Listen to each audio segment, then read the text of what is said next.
Le général Thévenon a proposé une intervention sur le sujet de l'Indo-Pacifique. Donc c'est ce dont je vais traiter. Et effectivement, même si ça ne se reflète pas sur ma diapositive de présentation, c'était sous un angle que j'avais suggéré, mais que vous avez vu sur l'affiche, c'est le retour des politiques de puissance. Donc je voudrais d'abord insister sur ce premier point, qui est de montrer que, effectivement, c'est un élément qui structure aujourd'hui à la fois cet espace. Donc il va falloir le définir, et vous allez voir que c'est peut-être plus compliqué qu'il n'y paraît. Comme c'est un espace, on s'entend à ce que géographiquement on puisse en fixer les limites, et vous allez voir que ce n'est pas le cas. Donc ça structure à la fois ce qui se passe dans cet espace particulier qui est l'Indo-Pacifique, mais le retour des politiques de puissance, il permet aussi, ou il s'inscrit dans, effectivement, pour cette région-là, dans le jeu d'un certain nombre d'acteurs qui, pour certains, sont extérieurs à la région, ou en tout cas ne sont pas aussi centraux dans la région sur le plan géographique qu'on pourrait y penser. Et évidemment, on fait mention des États-Unis, mais on pourrait faire mention de la France. Voilà, donc c'est vraiment sous cet angle-là que je voudrais voir ce qu'est l'Indo-Pacifique, comprendre ce que c'est que ce concept, comment il se transforme avec le retour des politiques de puissance, et puis ensuite, bien sûr, élargir sur quels sont les enjeux pour la France. L'actualité, alors on est un petit peu éloigné maintenant, mais ça a été un petit peu émotif au mois de septembre quand a été annoncée la création d'une alliance particulière entre l'Australie, le Royaume-Uni et les États-Unis, puisque sur un sujet en particulier, le gouvernement français a estimé que nous avions été floués. Donc les enjeux pour la France, qui heureusement ne se limitent pas à ça. Et puis, bien sûr, j'élargirai les enjeux pour l'Europe, pour l'Union européenne, puisque c'est effectivement aussi un acteur de la région. Voilà, donc on va se positionner. Et pour effectivement un petit peu introduire, je vais expliquer ce que j'ai choisi de mettre en présentation ici. Alors ça peut paraître, vous allez dire, il a choisi une carte sur Internet, la première. Non, en fait, j'ai pris la couverture du livre blanc que le ministère de l'Europe et des Affaires étrangères a publié sur l'Indo-Pacifique. C'était l'année dernière, en 2020. Et c'est intéressant parce que c'est un moyen de vous montrer que probablement, je ne pense pas lancer une hypothèse extrêmement hasardeuse ou hardie en le faisant. Probablement que ça représente la vision de la France de ce qu'est l'Indo-Pacifique. Alors on verra que peut-être que c'est compliqué parce que sur cette carte, vous voyez, on a fait un choix qui est d'insister sur les États, les territoires donc terrestres qui bordent cet espace. Et évidemment, ça ne nous dit rien sur son étendue maritime. Voilà. Donc ça, c'est vraiment important. Ça va être la première question que je vais voir avec vous. C'est que l'Indo-Pacifique, ça paraît être simple à définir, à délimiter, à mettre sur une carte. En fait, c'est déjà un concept compliqué. Donc je vais commencer par cette notion de concept indo-pacifique qui fait souvent bondir parce que on peut entendre souvent des gens qui disent « mais pourquoi vous parlez de concept indo-pacifique? C'est une zone géographique, c'est pas bien compliqué, une zone géographique, on regarde où ça commence, où ça se termine, jusqu'où ça va, etc. » Non, c'est un concept. C'est-à-dire c'est la manière dont des acteurs vont se représenter et ensuite représenter cet espace en particulier.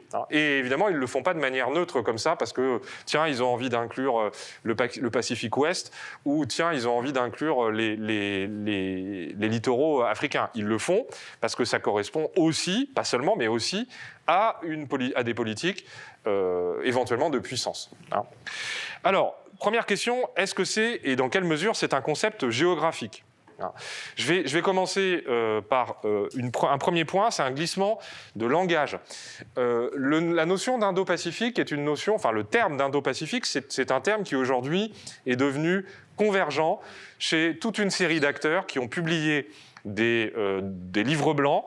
Alors ça peut être plutôt au ministère des Affaires étrangères ou plutôt au ministère de la Défense ou les deux, mais c'est devenu commun aujourd'hui de parler Indo-Pacifique. Au passage, c'est un terme qui a été employé pour la première fois, il y a pratiquement même plus de 15 ans aujourd'hui, au Japon, quand il s'agissait de réfléchir à la position que le Japon pourrait avoir dans un espace qui serait confronté à un acteur régional majeur qui prendrait de plus en plus de poids politique et économique, à savoir la République populaire de Chine.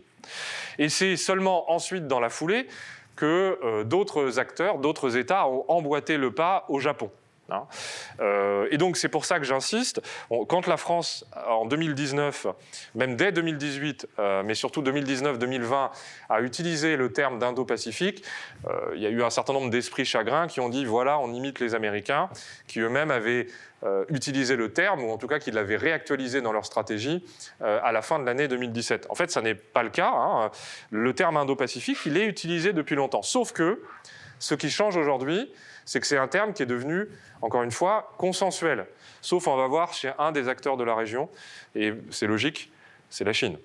Voilà. Mais bon, il est devenu consensuel, mais ça n'a pas été toujours le premier terme. Je prends l'exemple des États-Unis. Lorsque Obama annonce en 2011 le fameux pivot vers l'Asie, il utilise ce terme d'Asie-Pacifique. Terme que d'ailleurs les États de la région ont longtemps employé entre eux dans leurs relations, dans leurs instances multilatérales. Par exemple dans le cadre de l'ASEAN, l'Association des nations d'Asie du Sud-Est.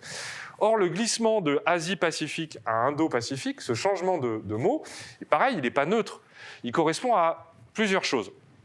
En fait, premièrement, il montre que désormais, cet espace est défini et nommé par les différents acteurs, non plus à partir d'une identité purement régionale, hein, les gens qui sont en Asie et les gens qui bordent le Pacifique, mais à partir d'un concept géographique qui est beaucoup plus large, deux océans qui sont en continuité en fait, hein, l'océan Indien d'un côté et l'océan Pacifique de l'autre. Donc on est sur une définition ou sur un terme qui n'est plus un terme donné par les acteurs de la région pour se désigner eux-mêmes, mais on est sur un terme qui est en fait utilisé par des acteurs qui ont un pied dans la région mais qui sont en fait en dehors, les États-Unis, la France, l'Union européenne, le Royaume-Uni, les Pays-Bas, l'Allemagne.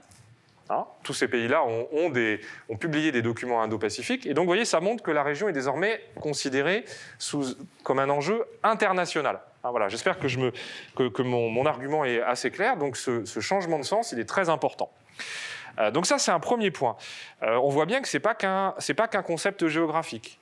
Hein, et deuxième chose, évidemment, et c'est ce que je vais vous montrer à travers un certain nombre de cartes, il faut en déduire une difficulté. C'est qu'effectivement, malgré le fait que tout le monde utilise ou tend à utiliser le même terme, Indo-Pacifique, vous allez voir que personne, ou en tout cas tout le monde n'y met pas du tout la même superficie, les mêmes contours purement géographiques. Hein. Je vais commencer à tout seigneur, tout honneur par le département de la Défense des États-Unis, et notamment le commandement qui a changé de nom en 2018, le commandement militaire qui s'appelait auparavant le commandement militaire Asie-Pacifique, ou Pacific Command d'ailleurs, généralement il était utilisé que sous ce nom-là, il a changé de nom pour devenir le commandement Indo-Pacifique. Et ce qui est très intéressant, c'est que comme tous les commandements militaires intégrés régionaux du département de la Défense des États-Unis, il y a des frontières très strictes qui sont indiquées. Vous les voyez sur la carte. L'Indo-Pacific Command, il borde bien sûr les deux commandements ici américains, hein, le Northcom et le Southcom, et puis il borde de l'autre côté l'Africom, le CENTCOM, donc c'est l'Asie centrale, et puis le commandement européen. Hein. Donc vous voyez, c'est quand même une zone qui est extrêmement large, ce qui ne correspond pas totalement à la définition tous les États riverains de l'océan Indien ou de l'océan Pacifique. Parce que vous voyez qu'en réalité, une grande partie hein, de cette zone en fait, coupe dans le Pacifique ou dans l'océan Indien. C'est logique. Hein, c'est un commandement, vous vous en douterez certainement, qui est commandé en général par un amiral. Donc sa composante principale, mais ce n'est pas la seule, c'est une composante navale. Et de fait, la protection des abords maritimes des autres continents, hein, le continent africain, le continent eurasiatique ou le continent américain, relève de la responsabilité militaire d'autres commandements. Hein, c'est tout à fait logique. Mais vous voyez, c'est une image qui est quand même assez intéressante. Et là aussi, qui nous renvoie à la fois à l'espace maritime, mais aussi aux espaces terrestres. Hein, je vous incite à bien regarder. Hein, donc vous avez toute une série d'États qui vont donc être inclus dans la zone de responsabilité de l'Indo-Pacific Command.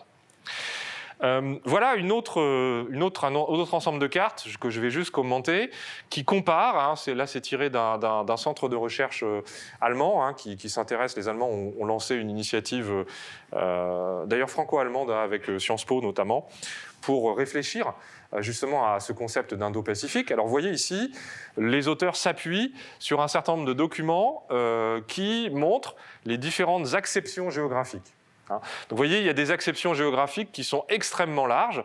Donc je l'ai dit tout à l'heure, c'est le cas des États-Unis, en rouge, hein, bien entendu. Et puis vous en avez qui sont beaucoup plus resserrées. C'est le cas notamment de l'Inde. Voilà. Cette carte, elle nous intéresse aussi pour montrer qu'il y a une convergence, hein, que je vais vous montrer à travers une troisième carte, entre ces différents acteurs, et puis qu'il y a une grande divergence. On la voit peut-être un peu mieux sur cette carte, je ne sais pas, puisqu'elle inclut d'autres acteurs, dont l'Union européenne et la France. Ce qui est intéressant, c'est que vous voyez, il y a une convergence pour dire l'Indo-Pacifique, ça inclut l'océan Indien plus le Pacifique occidental. Donc vous voyez la partie qui est effectivement ici. Là où il y a une divergence, c'est effectivement sur l'autre partie du Pacifique. Vous voyez que certains États l'incluent dans leur définition, d'autres non. La France considère par exemple que l'Indo-Pacifique, c'est beaucoup plus large, hein, que effectivement d'autres définitions. Et donc, vous voyez, je vais terminer sur ce point là-dessus. Vous voyez que lorsqu'on veut délimiter aujourd'hui l'Indo-Pacifique, vous avez en gros une convergence pour dire l'Indo-Pacifique, ça inclut la continuité océan Indien, océan Pacifique. Alors, il peut y avoir des détails sur quelle partie du Pacifique, est-ce que ça inclut y compris les littoraux africains ou est-ce que c'est un peu en retrait. Mais là où il y a aussi une grande convergence, c'est pour dire qu'au fond, l'Indo-Pacifique est organisé autour de deux pivots. Donc, en termes de conception géopolitique, c'est très intéressant.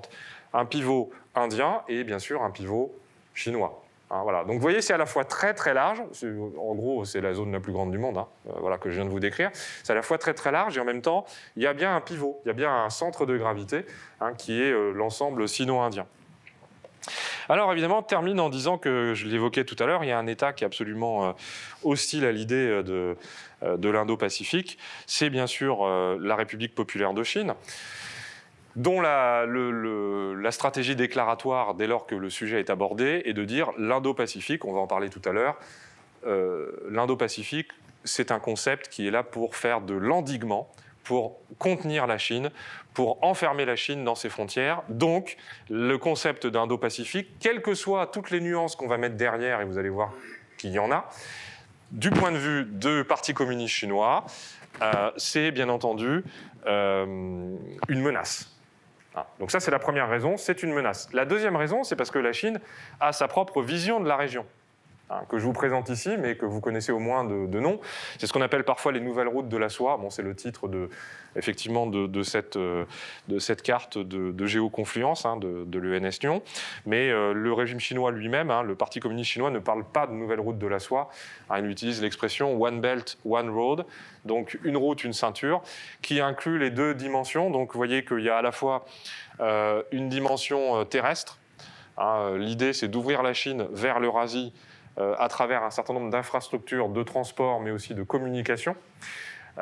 Et puis, évidemment, une ceinture aussi maritime, puisqu'il s'agit de faire la même chose, mais avec cette fois-ci plutôt des infrastructures maritimes, ou en tout cas liées à une expansion maritime. Je termine en disant ce qu'on appelle Belt and Road Initiative. Donc ça, c'est à la fois bien sûr une stratégie qui est fondée sur l'expansion d'infrastructures, c'est aussi un moyen pour la Chine de s'assurer de tenter en tout cas d'asseoir un certain nombre de rapports de domination, bien sûr, avec des États qui sont dans ce programme. Mais vous comprenez du coup que l'Indo-Pacifique, ça ne leur va pas. Parce qu'Indo-Pacifique, c'est beaucoup plus large et effectivement, ça inclut une autre vision, une vision qui est centrée sur l'océan. Alors que là, on a une vision qui est centrée sur quoi ? Sur la Chine. Une vision qui est très centrée sur la Chine. Voilà, donc je termine cette première partie, j'espère que sur l'idée de concept géographique. Donc retenez bien, donc il n'y a pas forcément d'accord à 100% sur qu'est-ce qu'on met derrière l'Indo-Pacifique. Il y a plusieurs définitions. Et évidemment, ça pose aussi la question finalement de qu'est-ce qu'il y a derrière, et c'est ce qu'on va voir maintenant.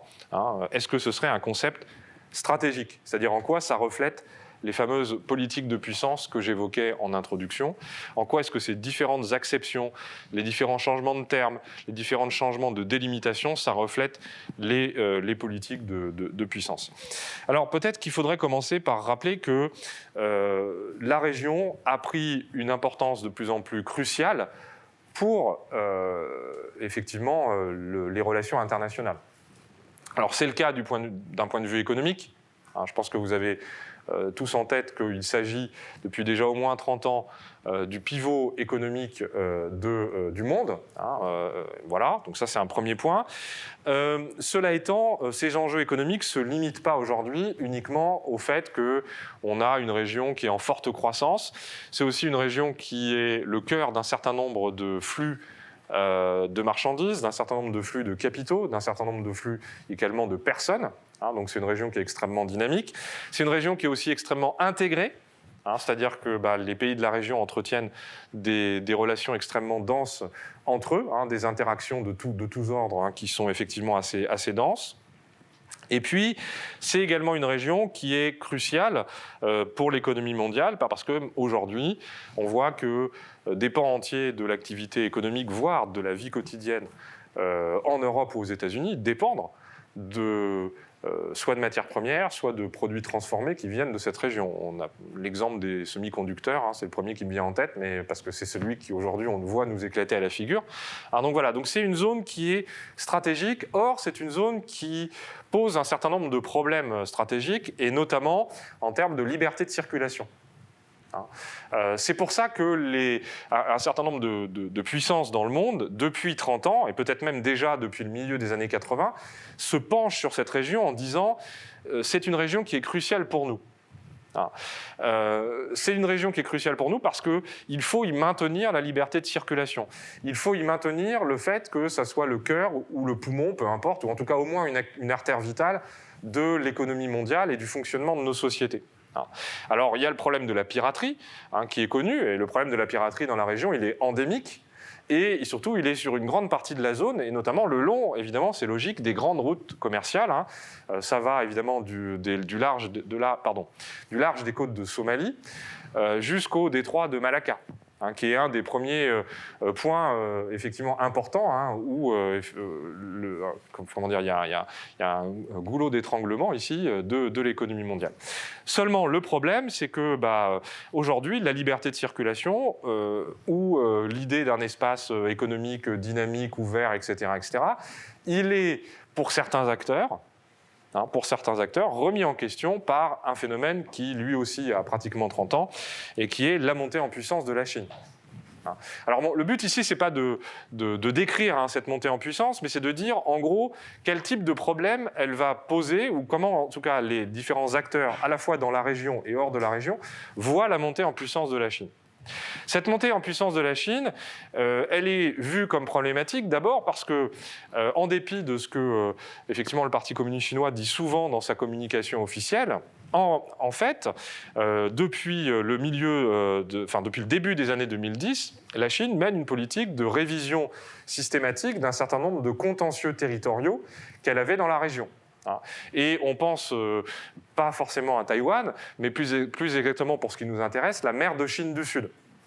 On le voit depuis le début des années 2010, et peut-être même un tout petit peu avant, l'armée populaire de libération pratique une stratégie de fait accompli qui consiste progressivement à s'installer, à avoir à poldériser un certain nombre d'îlots ou de récifs qui, pour certains d'entre eux, ne sont émergés qu'à marée basse, donc voilà, et de façon à créer des zones effectivement qui seraient militarisées, dans l'idée d'écarter de cette zone des forces hostiles. Il faut dire que la mer de Chine du Sud et globalement les mers qui bordent la Chine, c'est plus ou moins quand même une zone où passent sans problème les éléments de la marine américaine. Voilà. Donc il y a aussi l'idée qu'il faut écarter les Américains de cette zone. Il faut faire de cette zone de la mer de Chine un glacis stratégique, voyez. Mais il y a aussi l'idée de contester justement parce que c'est un glacis stratégique, de contester éventuellement qu'il pourrait s'exercer un principe de liberté de navigation absolue qui correspondrait à des eaux internationales. Et donc il y a une opposition qui s'est créée depuis maintenant plus de 10 ans entre la Chine et certains de ses voisins pour la délimitation des zones économiques exclusives, voire des eaux territoriales dans cette région. Pour simplifier, je ne vous ai pas mis de carte, mais parce que je voulais vraiment résumer, la zone de mer de Chine du Sud, c'est très simple, la revendication chinoise, c'est pratiquement sur toute la mer de Chine du Sud, alors que si on s'en tient à la Convention des Nations Unies sur le droit de la mer, hein, la Convention de Montego Bay de 1982, qui délimite ce que c'est qu'une zone économique exclusive, ça ne devrait pas être sous cette forme-là. Vous devriez avoir des revendications territoriales beaucoup plus limitées de la part de la Chine, et globalement, le cœur de la mer de Chine du Sud resterait des eaux internationales, c'est-à-dire véritablement libres de toute navigation. Donc, vous voyez, la Chine est d'abord vue comme un problème par ses voisins, en raison de sa politique de remise en question du statu quo territorial. Bon, évidemment, quand le voisin c'est Taïwan, évidemment, ça va encore plus loin en termes d'inquiétude, bien sûr. Mais la Chine est aussi vue éventuellement comme un problème par d'autres États de la région qui pourtant sont pas forcément, ou en tout cas n'étaient pas condamnés à être négatifs vis-à-vis de cette montée en puissance. Je rappelle que qui a accompagné la montée en puissance de la Chine, par exemple sur le point de vue économique, a fait que la République populaire de Chine a intégré l'Organisation mondiale du commerce, si ce n'est les États-Unis d'Amérique. Donc il faut se souvenir que cette rivalité, cette compétition très forte, certains parlent de deuxième guerre froide, qui aujourd'hui semble se nouer entre les deux États, c'est quelque chose qui en fait est peut-être 3 ou 4 ans. En tout cas dans les termes qu'on lui voit aujourd'hui. Donc vous avez les États-Unis qui considèrent que la montée en puissance de la Chine peut éventuellement poser un certain nombre de problèmes en matière de stabilité de la région, en matière de sécurité des intérêts américains dans la région. Vous avez des États comme l'Australie qui considèrent qu'ils pouvaient jouer la balance entre leur premier partenaire commercial et économique, la Chine, et leur premier partenaire stratégique et sécuritaire, les États-Unis, et qui aujourd'hui manifestement considèrent que ce jeu-là ne peut plus être tenu, et donc il faut choisir.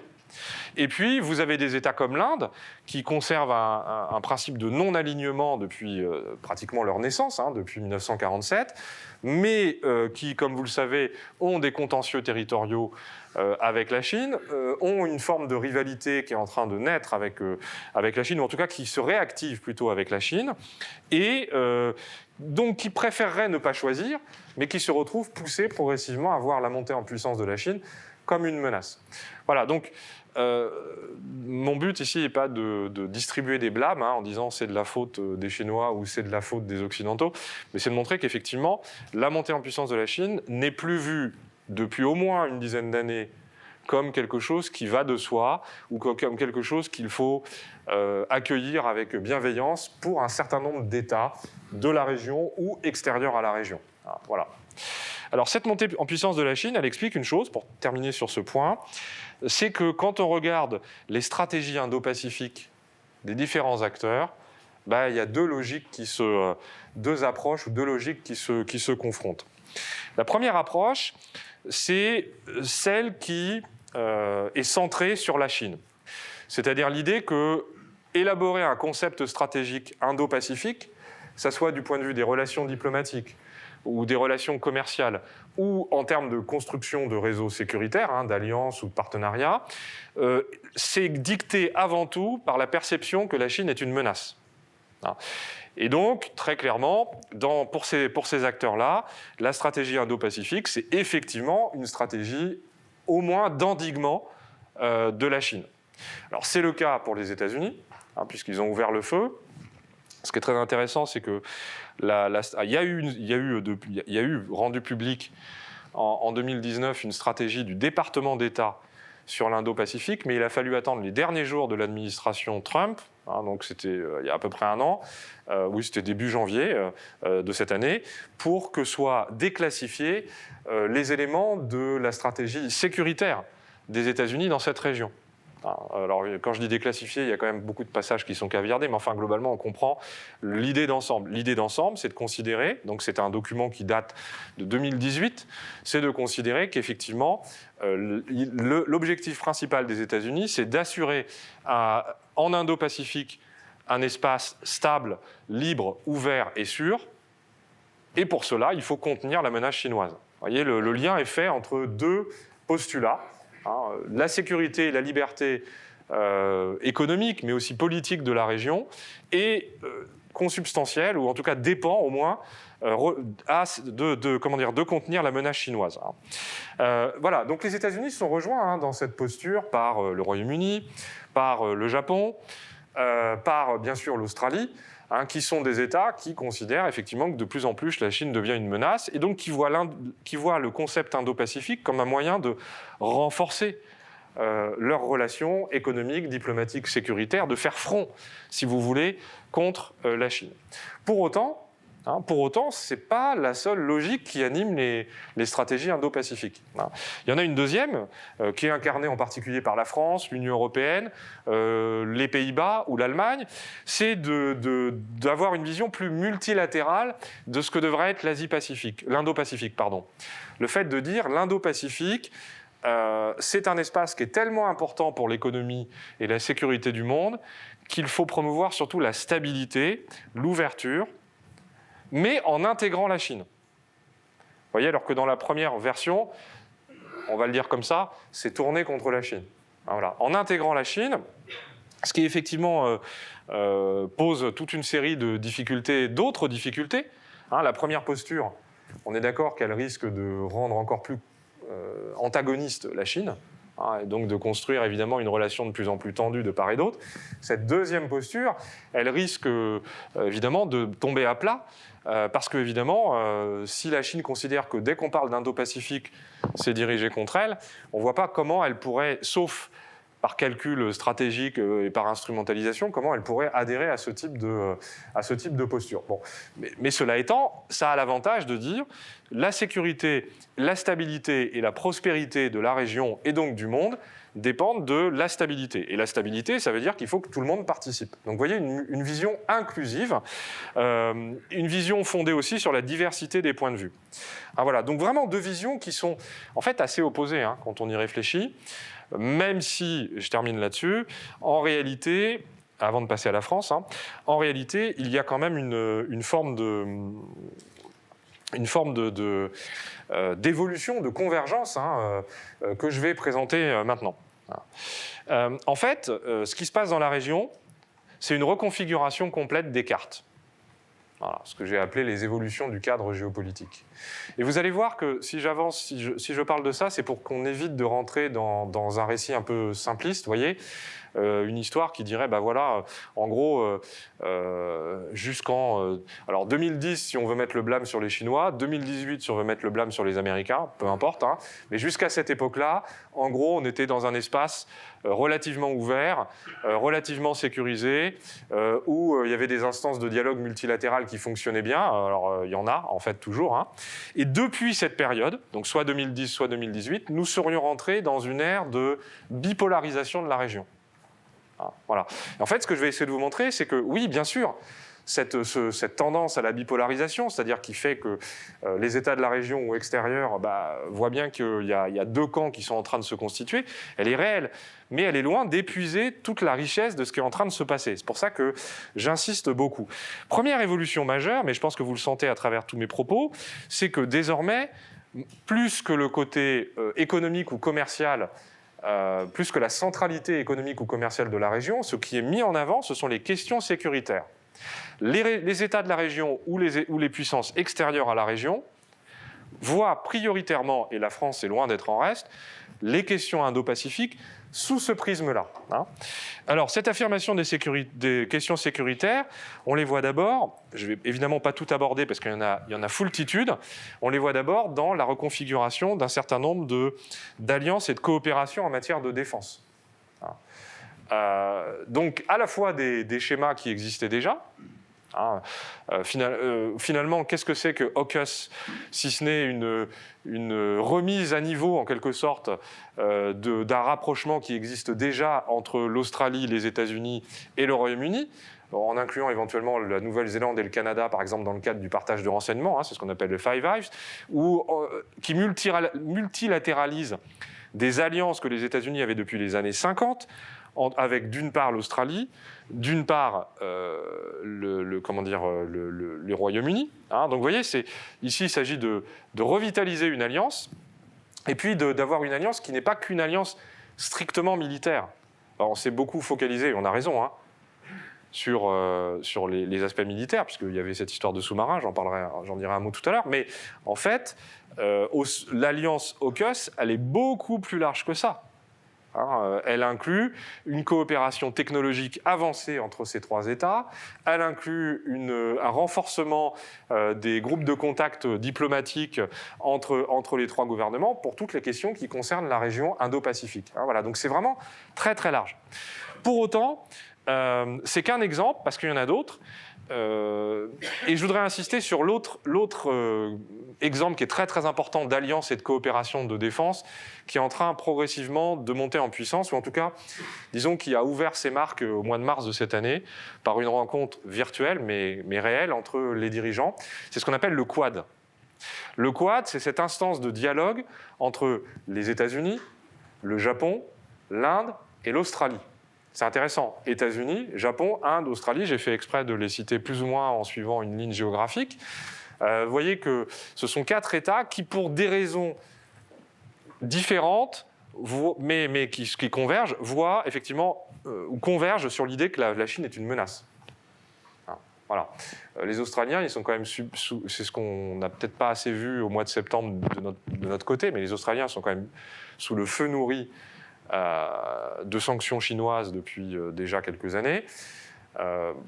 Sur des questions qui m'intéressent, tout ce qui est question cyber et d'influence, ce sont des gens qui sont, alors peut-être qui en font trop, j'en sais rien, hein, mais c'est leur problème, mais en tout cas ce sont des gens qui considèrent qu'il y a des opérations d'influence chinoise très importantes chez eux. Il y a une forte communauté d'expatriés, mais aussi d'Australiens naturalisés, mais d'origine chinoise, hein, et visiblement sur lequel le Parti communiste chinois peut parfois faire pression, etc. etc. Donc il y a, du point de vue australien, l'idée que non seulement l'interdépendance économique, même la forte dépendance économique avec la Chine, c'est une menace, c'est une vulnérabilité, mais en plus que la Chine punit maintenant l'Australie pour des prises de position qui sont de plus en plus hostiles à la Chine.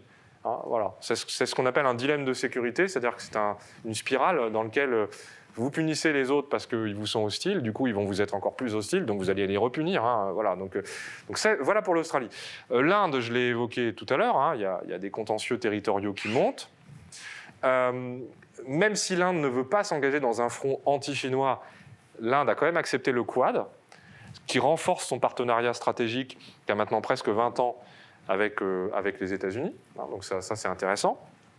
Et puis le Japon, parce que le Japon considère désormais que la Chine pourrait être une menace directe sur sa sécurité, ou en tout cas sur un certain nombre de ses territoires. Hein, voilà. Et donc le Japon cherche aussi tous azimuts à développer l'intégration de son appareil de sécurité et de défense avec les États-Unis, certes, mais aussi avec des partenaires régionaux comme l'Australie, l'Inde, et puis un autre partenaire extérieur qu'on oublie toujours, la France. Hein, voilà, on va le voir, la France est extrêmement présente aussi, comme auprès de l'Inde d'ailleurs. Ça fait 20 ans qu'on a un partenariat très solide avec l'Inde. Donc vous voyez, il y a une reconfiguration d'abord des alliances et des coopérations de défense. Mais il y a aussi une évolution de la perception de la menace. Hein, voilà, la perception de la menace maintenant, c'est effectivement non plus le problème de pirates qu'il faudrait gérer, non plus tellement les problèmes des faits accomplis chinois en mer de Chine, mais ça pourrait, aux yeux des États de la région et de certains acteurs extérieurs, ça pourrait être désormais des risques d'aventure militaire, voire d'expansion ou de suprématie militaire chinoise dans la zone. Et ce n'est pas un hasard si la question qui a occupé tout le monde au moment de AUKUS, ça a été l'histoire des sous-marins. Hein, parce que voilà typiquement le type d'armement aujourd'hui qui connaît un regain dans toute la région. Le fait pour l'Australie, puissance non dotée, puissance non nucléaire, le fait de se doter de sous-marins nucléaires d'attaque, c'est-à-dire à propulsion nucléaire, c'était aussi un moyen de pouvoir opérer beaucoup plus loin de ses bases, beaucoup plus discrètement, et notamment dans cette fameuse mer de Chine du Sud. Donc après, savoir s'ils ont fait un marché de dupes ou pas, parce que je ne suis pas sûr qu'ils vont les voir tout de suite, les sous-marins américains, mais c'est un autre sujet. Mais globalement, vous voyez, il y a cette question que désormais, les menaces sont, sécuritaires, et deuxièmement, les menaces sécuritaires sont étatiques et militaires. Et ça se constate beaucoup quand on observe un peu une donnée que moi je trouve très intéressante, c'est les dépenses de défense dans la région. Je voulais juste observer ça, je vais commenter très brièvement, mais vous voyez qu'à quelques exceptions près, les dépenses militaires dans la région, dans la période 2019-2020, donc c'est les dernières données qu'on a, puisque l'édition 2022 paraîtra qu'en début d'année prochaine, il y a toujours une année d'écart, donc ça c'est vraiment les dernières données qu'on a. Les dépenses de défense, les dépenses militaires, d'équipement, de recherche et de développement dans la région, dans la dernière année, 2019-2020, à quelques exceptions près, n'ont cessé de croître. Et on voit qu'on a aujourd'hui des poids lourds. Je n'ai pas évoqué la Corée du Sud tout à l'heure, mais c'est évident que c'est aussi une puissance importante dans la région. Et donc, pour certains, c'est le signe, cette remilitarisation de la région, qui est due au fait que désormais on voit le problème sous l'angle militaire, c'est le signe d'une course aux armements. Alors, il y a encore des débats, parce que la course aux armements, il y a peut-être d'autres facteurs à rajouter pour que ça soit une course aux armements, notamment des effets de spirale de part et d'autre. Mais globalement, au moins, ce qu'on peut dire, c'est que les États se réarment dans la région et ils se réarment très vite. C'est une des régions du monde où le réarmement, ces dernières années, a été le plus rapide et le plus décisif. Et donc, évidemment, quand vous combinez les deux, remilitarisation de la région, plus des enjeux de sécurité qui sont plus en plus vus sous l'angle territorial, sous l'angle menace de suprématie militaire, suprématie navale, suprématie dans d'autres types de vecteurs, ce n'est pas une bonne combinaison. Ça crée un cocktail un peu explosif. Bon, évidemment, ce n'est pas pour ça que ça se passera très mal. Mais voilà, ce sont des choses à prendre en compte. Alors, ça, c'est sur les questions sécuritaires. Deuxième évolution, c'est en fait les cadres stratégiques sont de plus en plus fit. Qu'est-ce que je veux dire par là? Je veux dire par là qu'on n'est pas, ce que je disais tout à l'heure en introduction de cette slide, on n'est pas dans une configuration où les États devraient choisir soit la Chine, soit les États-Unis. On est en réalité dans une situation où les États se retrouvent, et c'est valable d'ailleurs dans le reste du monde, se retrouvent avec un éventail de choix en termes de partenariats à privilégier ou de hiérarchie à faire entre les différents types de partenariats, ce qui est la même chose, un éventail de choix devenu très très important.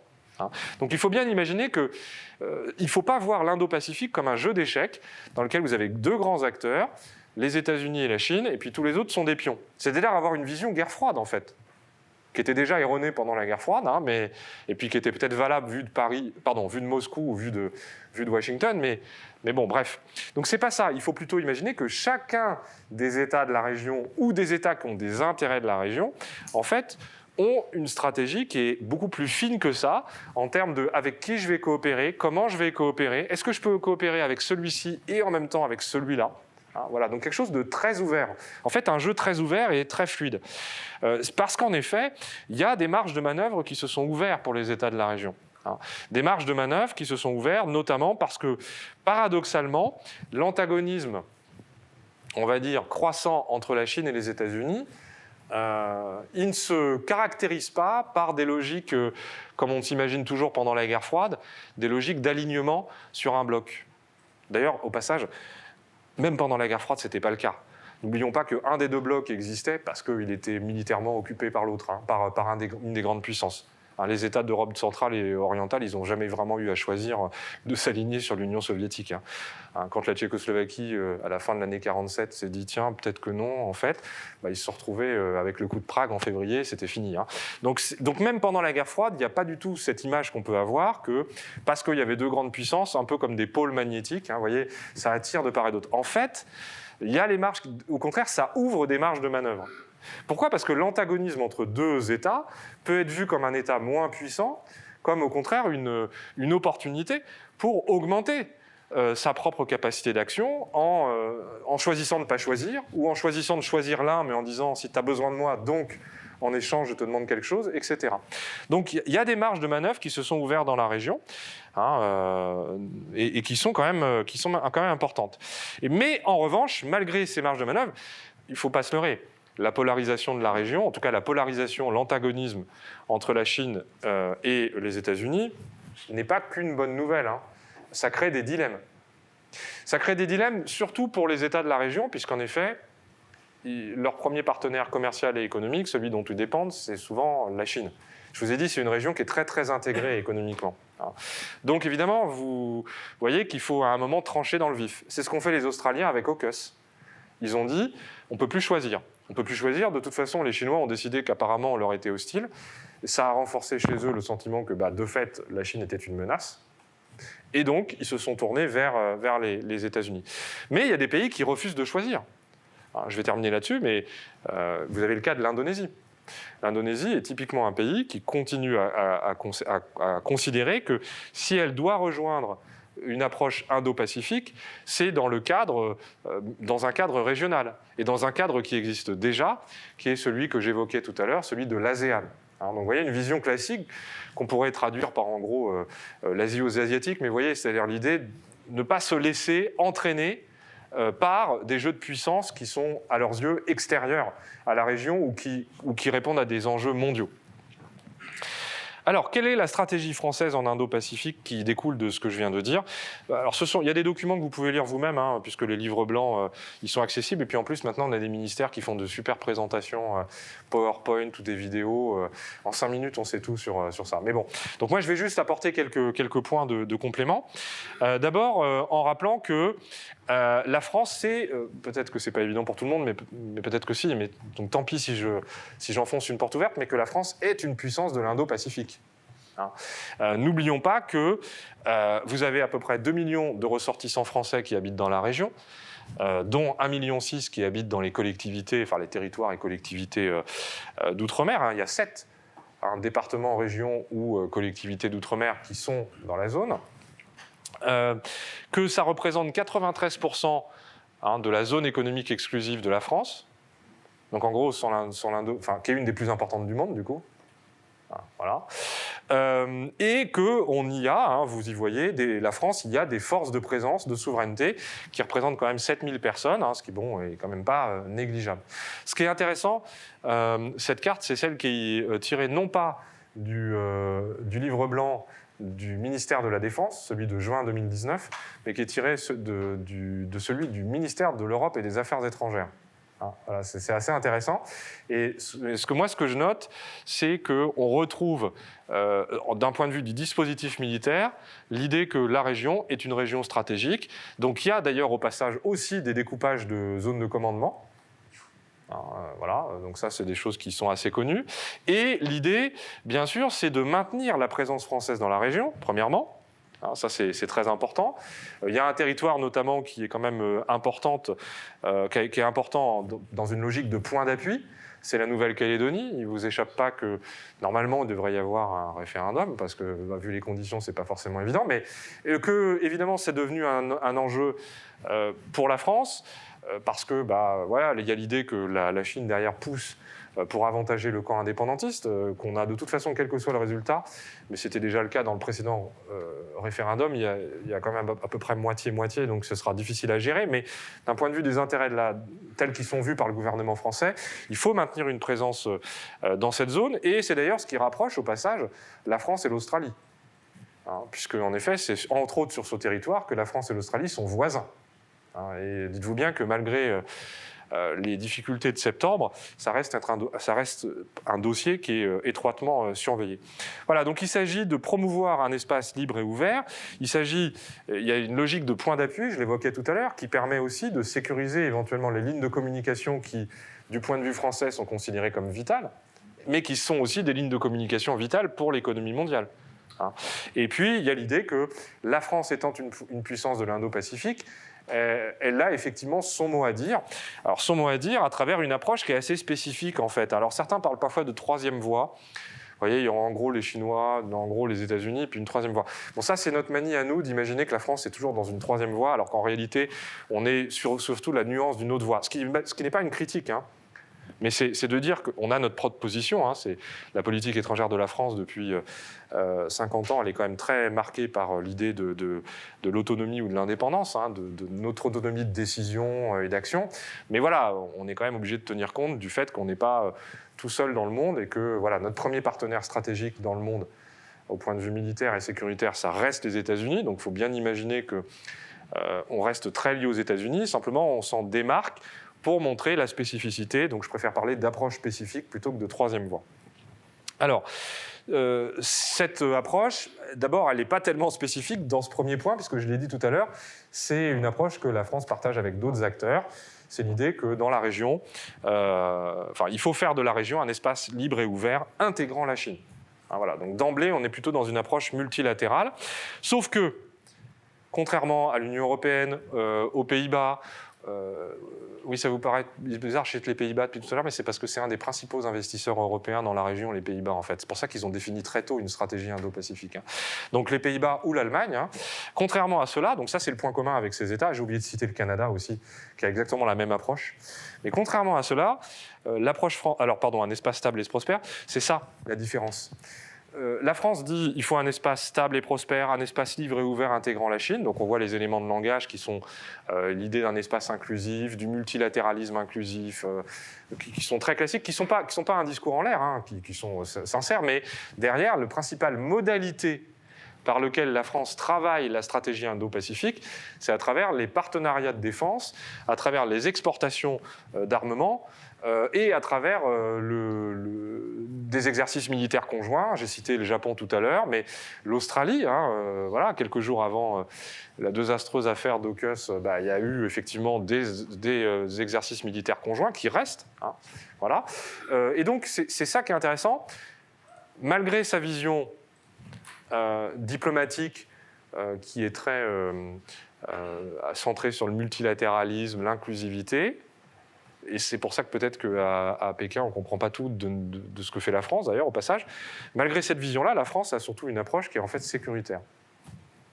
Vous voyez, ça peut paraître contradictoire d'à la fois dire nous voulons un espace ouvert, libre, sûr, stable, prospère, intégrant la Chine, et de l'autre côté, on va faire des exercices militaires avec les Japonais. Hein. Arc 21, c'était à la fin du printemps dernier, des exercices militaires avec les Japonais, les Américains, les Australiens, exercices de reprise d'îles. Inutile de vous dire que probablement qu'en cas de reprise d'île, ce sera les Chinois en face. Donc c'est assez paradoxal, hein, mais je trouve qu'elle est assez intéressante. Et puis les États pivots sur lesquels la France concentre son regard aujourd'hui, ce sont ceux-là. Hein. Alors peut-être que l'Australie, ça va évoluer défavorablement depuis le mois de septembre, c'est le cas. Mais peut-être que d'ici 6 mois, ce sera non pas oublié, mais reconfiguré. Hein. Voilà. Mais je vous l'ai dit tout à l'heure, les principaux partenaires stratégiques de la France dans la région, c'est l'Inde depuis 20 ans.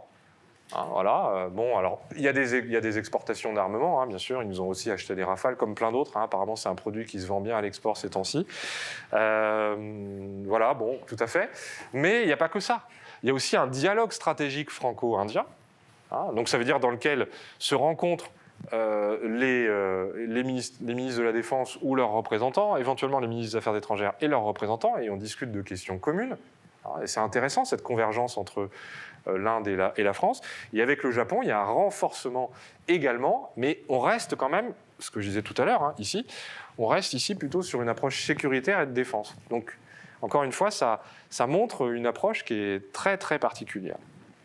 Alors pour terminer sur l'Union européenne, je vais me contenter de citer, avant la conclusion, quelques éléments de la stratégie de l'Union européenne, hein, qui a été publiée le 16 septembre dernier. Hein, donc, ce qui est très intéressant, c'est que la stratégie de l'Union européenne, c'est la seule de tous les États que j'ai cités qui a une approche vraiment globale. Alors ça peut s'expliquer peut-être parce que tout le monde a mis sa pierre sur l'édifice. Hein. Bon, c'est pas l'expression, mais vous avez compris l'idée. Donc chacun a apporté quelque chose, c'est possible. Mais c'est surtout parce que, effectivement, l'approche de l'Union européenne, elle va surtout se centrer sur l'aspect multilatéral, inclusif, ouvert. Et donc, quels sont les enjeux pour l'Union européenne, hein, essentiellement donc pour la Commission et puis pour Josep Borrell, donc, qui est le haut représentant, bien, les enjeux, c'est essentiellement des enjeux technologiques, commerciaux, parce que c'est ça l'importance de la région aujourd'hui pour l'Union européenne. Ce sont ces enjeux technologiques et commerciaux. Je termine en disant qu'il ne faut quand même pas être non plus entièrement naïf. Certes, hein, vous voyez la liste des 7 domaines prioritaires, vous voyez qu'il y a aussi une priorité du côté de la Commission et des États membres de l'Union, c'est d'insister sur les aspects sécuritaires, mais en incluant cette dimension sécurité humaine.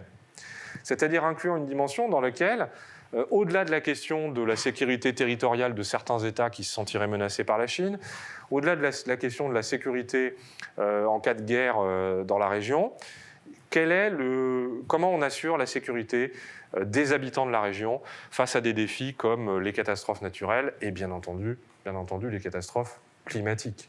Hein, voilà. Donc ça aussi, c'est un petit plus.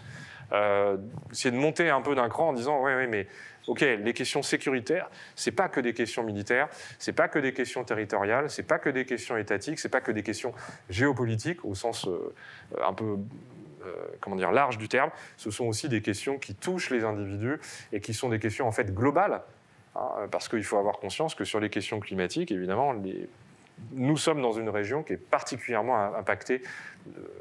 Ne serait-ce que de la montée des eaux, par exemple. Je ne sais pas si vous avez vu, je ne sais plus le Premier ministre, je ne me souviens plus, honte à moi, du pays qui le représentait, mais l'allocution qu'il a envoyée à la COP26 où il parlait dans l'eau. Alors c'était symbolique, mais effectivement, vous avez des États dans la région qui sont en train de disparaître au sens physique du terme, parce que bientôt, ils seront recouverts.